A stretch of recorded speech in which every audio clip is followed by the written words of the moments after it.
So we all brought our phones because we have to read them, or else we don't have them memorized, and we're just going to focus on the words because as we were trying to do this and recite them to each other, we were crying. So I'm just going to focus on what my phone says versus what I'm saying. Hair on fire! Anyone who knows Caitlin knows that she's a big fan of quoting random things from the classics of our youth, such as Friends and Sex and the City. So we wanted to start out this speech with a quote that means a lot to our crew. Carrie Bradshaw once said, maybe girls are our soulmates and guys are just people to have fun with. So we'd like to each share the moments we knew Caitlin was our soulmate. I knew I loved Caitlin from when we first met in college. We bonded over our mutual love of animals and relentlessly shoving our cameras in our friends' faces. We truly became soulmates in 2008 when we decided to hit up our first brew fest together, and from then on, festin' became our habit. I love Caitlin for her weird sense of humor, her selflessness, and the fact that she truly makes an effort to build up her friends and acknowledge each person's uniqueness, and I'm so happy to be here to share this with you too. So I actually didn't find out Caitlin was my soulmate right away.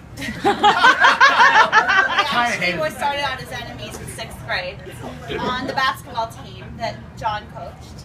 Thank you, John, for your patience and your dedication. So I talked a lot, and I made us run lines a lot. And so she hated me naturally, as anyone else would. And so she would actually throw the ball at my face to try to take me out. Probably deserving, but we digress. And in 8th grade, she finally saw the light when we became locker partners, and I let her put Leonardo DiCaprio posters. Okay, like you didn't want his face. He wasn't my type. I don't know.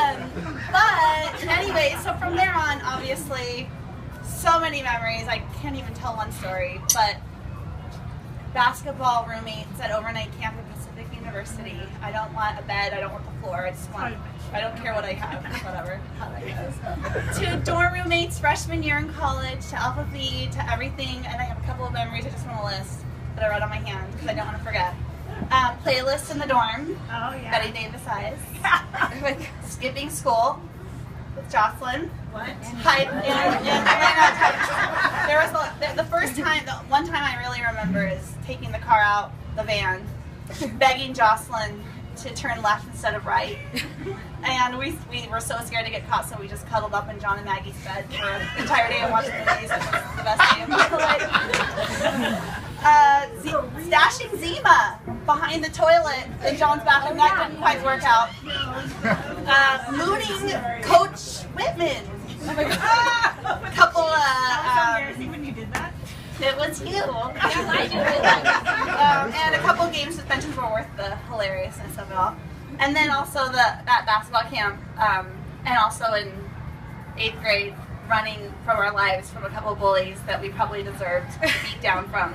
So, love you so much. I've known Joel separately and together, and I love you guys separately, and I love you guys together, and I can't imagine anyone else more perfectly paired. So, love you guys, and I can't wait for everything. So my family moved us here from California to Portland the summer before 8th grade, against any of my will ever.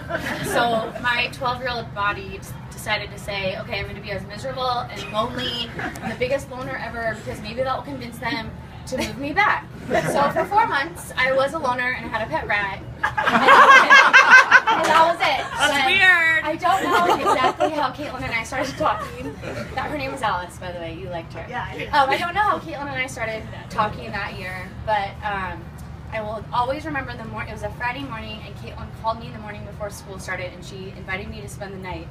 And I was so excited, I sprinted down the hall. Sorry. I sprinted.